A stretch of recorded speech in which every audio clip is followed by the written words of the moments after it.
সংবাদ সবাইকে স্বাগত জানাচ্ছি। আমি ফিরোজ তোহা। শুরুতেই সংবাদ শিরোনাম জানিয়ে দেব এই মুহূর্তে হাতে পাওয়া সর্বশেষ গুরুত্বপূর্ণ আপডেট আন্তর্জাতিক সংবাদ। শুরুতেই থাকছে ইরানের নিখুঁত ক্ষেপণাস্ত্র হামলায় চিন্তা বাড়াচ্ছে যুক্তরাষ্ট্রের। যুক্তরাষ্ট্র এবং ইসরায়েলের সঙ্গে চলমান সংঘাতে ৫ মাস পেরিয়ে গেল, ইরানের সামরিক সক্ষমতা এখনও মারাত্মকভাবে আঘাত হানার সক্ষমতা বজায় রেখেছে। সম্প্রতি জর্ডানের একটি মার্কিন সামরিক ঘাঁটিতে ইরানি হামলায় ৩ মার্কিন সেনা নিহত হবার পর এই বিষয়টি নিয়ে নতুন করে জল্পনা কল্পনা শুরু করেছে। এবারে জানাবো ইরানে টানা ১৩তম রাতে হামলা চালালো যুক্তরাষ্ট্র।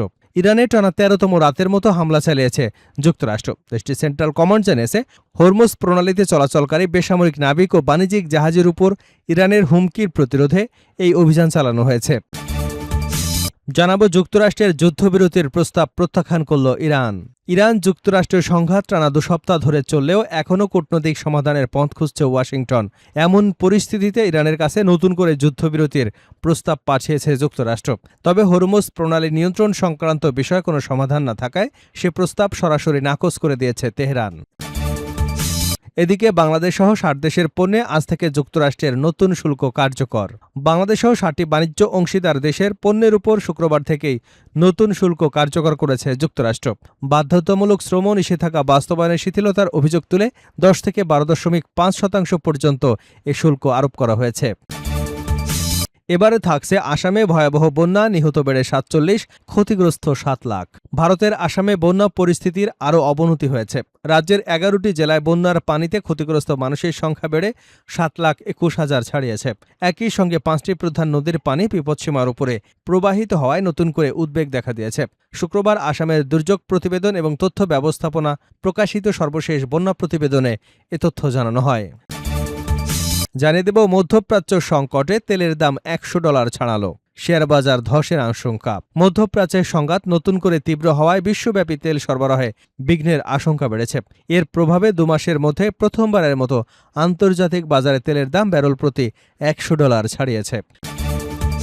এবং সর্বশেষ জানাবো মোদির নতুন বার্তা ও শিক্ষা সচিব অপসারণ, কোন দিকে গড়াচ্ছে তেলাপোকাদের আন্দোলন। মেডিকেলে ভর্তি পরীক্ষার প্রশ্নপত্র ফাঁসের জেরে ভারতের রাজধানী নয়াদিল্লিতে আন্দোলন চালিয়ে যাচ্ছে তরুণদের নতুন প্ল্যাটফর্ম ককরোচ পার্টি। আন্দোলনকারীদের সাথে নরেন্দ্র মোদী বৈঠক করতে চাইলেও আন্দোলনকারীরা তা সরাসরি নাকচ করে দিয়েছে। শিক্ষামন্ত্রীর পদত্যাগের দাবিতে তারা শক্ত অবস্থান নিয়েছে। এমনকি পরবর্তীতে নরেন্দ্র মোদীরও পদত্যাগ চাইবে তারা।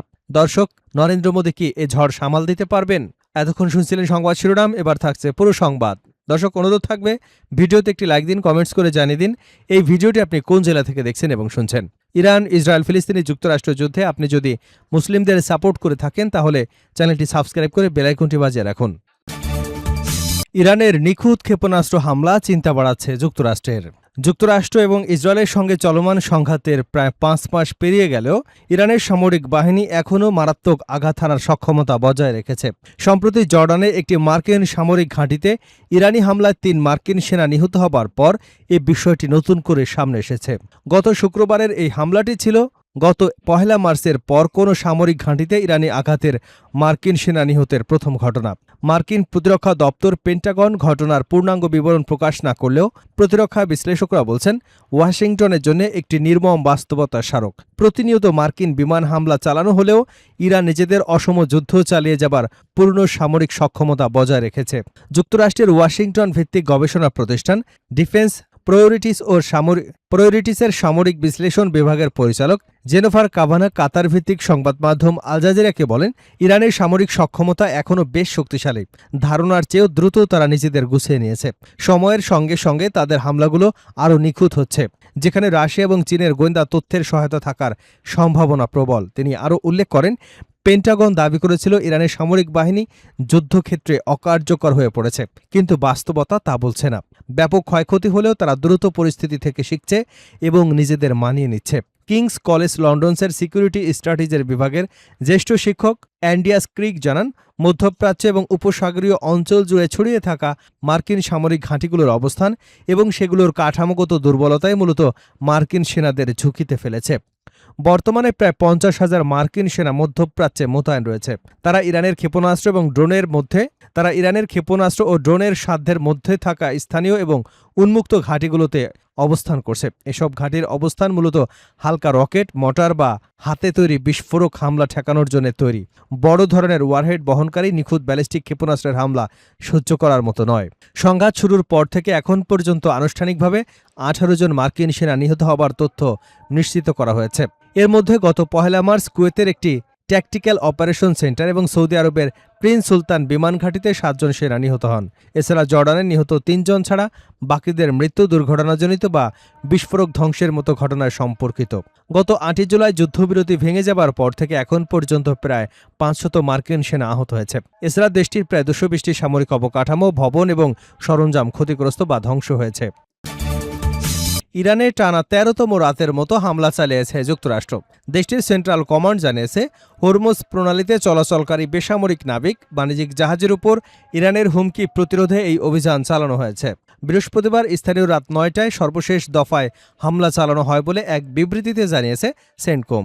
বিবৃতিতে বলা হয়, যুক্তরাষ্ট্রের বাহিনী ইরানের সামরিক কমান্ড সেন্টার, ড্রোন রক্ষণাগার, যোগাযোগ নেটওয়ার্ক, উপকূলীয় নজরদারি স্থাপনা এবং সামুদ্রিক সক্ষমতা লক্ষ্য করে হামলা চালিয়েছে। সেন্টকম আরও দাবি করেছে, সাম্প্রতিক সময় ইরানের ইসলামী বিপ্লবী গার্ডের হামলার পরও হরমুজ প্রণালী জাহাজ চলাচলের জন্য উন্মুক্ত রয়েছে। তাদের দাবি, যুক্তরাষ্ট্রের সামরিক সহায়তায় বাণিজ্যিক জাহাজগুলো এখনও স্বাধীনভাবে এই নৌপথ দিয়ে চলাচল করছে। বিবৃতিতে বলা হয়, মধ্যপ্রাচ্যের বিভিন্ন এলাকায় বর্তমানে 50,000-এরও বেশি মার্কিন সেনা দায়িত্ব পালন করছে। উল্লেখ্য, হরমুজ প্রণালী বিশ্বের অন্যতম গুরুত্বপূর্ণ জ্বালানি পরিবহন পথ। বিশ্বের মোট জ্বালানি সরবরাহের একটি বড় অংশ এই পথ দিয়েই পরিবহন করা হয়। সাম্প্রতিক উত্তেজনার কারণে এই নৌপথে নিরাপত্তা নিয়ে আন্তর্জাতিক উদ্বেগ তৈরি হয়েছে। যুক্তরাষ্ট্রের যুদ্ধবিরতির প্রস্তাব প্রত্যাখ্যান করল ইরান। ইরান যুক্তরাষ্ট্র সংঘাত টানা 2 সপ্তাহ ধরে চললেও এখনও কূটনৈতিক সমাধানের পথ খুঁজছে ওয়াশিংটন। এমন পরিস্থিতিতে ইরানের কাছে নতুন করে যুদ্ধবিরতির প্রস্তাব পাঠিয়েছে যুক্তরাষ্ট্র। তবে হরমুজ প্রণালী নিয়ন্ত্রণ সংক্রান্ত বিষয়ের কোনো সমাধান না থাকায় সে প্রস্তাব সরাসরি নাকচ করে দিয়েছে তেহরান।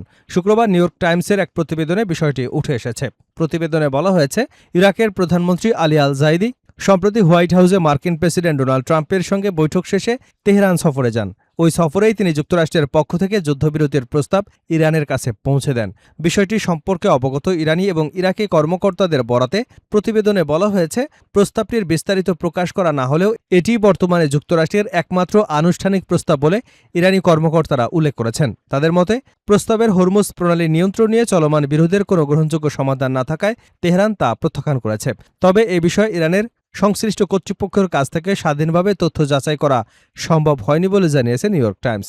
গত মে মাসে দায়িত্ব নেবার পর এটিই ছিল আলী আল জাইদের প্রথম আনুষ্ঠানিক ইরান সফর। উচ্চ পর্যায়ের একটি প্রতিনিধি দল নিয়ে তিনি তেহরানে যান এবং প্রেসিডেন্ট মাসুদ পেজেশকিয়ানের সঙ্গে বৈঠক করেন। বৈঠকে দুই দেশের দ্বিপাক্ষীয় সম্পর্ক, আঞ্চলিক পরিস্থিতি এবং নিরাপত্তা ও স্থিতিশীলতা জোরদারের বিষয় নিয়ে আলোচনা করা হয়।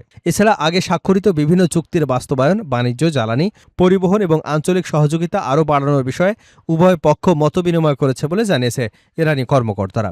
ইরানের গণমাধ্যমের খবরে বলা হয়েছে, সফরকালে আলী আল জাইদি দেশটির প্রধান আলোচক এবং পার্লামেন্টের স্পিকার মোহাম্মদ বাগের গালিবাফ এবং পররাষ্ট্রমন্ত্রী আব্বাস আরাকচির সঙ্গেও বৈঠক করেছেন।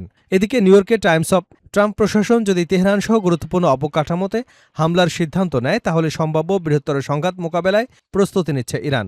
পত্রিকাটি 2 ইরানি কর্মকর্তার বরাত দিয়ে বলেন, এমন হামলা হলে তেহরান আঞ্চলিক সংঘাত আরও বিস্তৃত করতে পারে।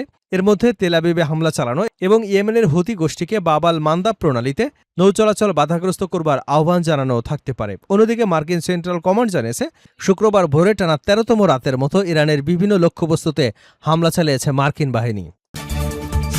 বাংলাদেশ সহ 60 দেশের পণ্যে আজ থেকে যুক্তরাষ্ট্রের নতুন শুল্ক কার্যকর।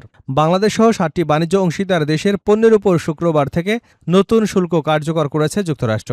বাধ্যতামূলক শ্রম নিষেধাজ্ঞা বাস্তবায়নের শিথিলতার অভিযোগ তুলে 10 থেকে 12.5% পর্যন্ত এ শুল্ক আরোপ করা হয়েছে।